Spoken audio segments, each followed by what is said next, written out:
نبی کریم صلی اللہ علیہ وآلہ وسلم نے ارشاد فرمایا کہ ایک آدمی نے کہا کہ اللہ کی قسم، اللہ تعالیٰ فلاں شخص کو نہیں بخشے گا۔ تو اللہ تعالیٰ نے فرمایا کون ہے جو مجھ پر قسم کھا رہا ہے کہ میں فلاں شخص کو نہیں بخشوں گا؟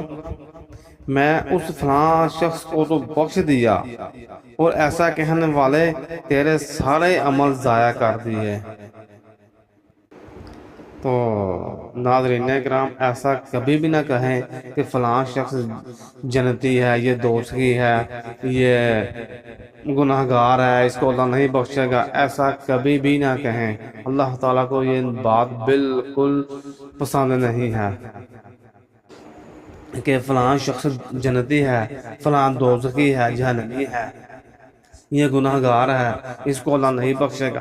ایسی باتیں بالکل منہ سے نہ نکالیں، کیونکہ اللہ کے ہاں، اللہ کے نزدیک ہر بندے کے جو ہے نا اس کی تقوی کے لحاظ سے، اس کی پرہیزگاری کے لحاظ سے درجات ہیں۔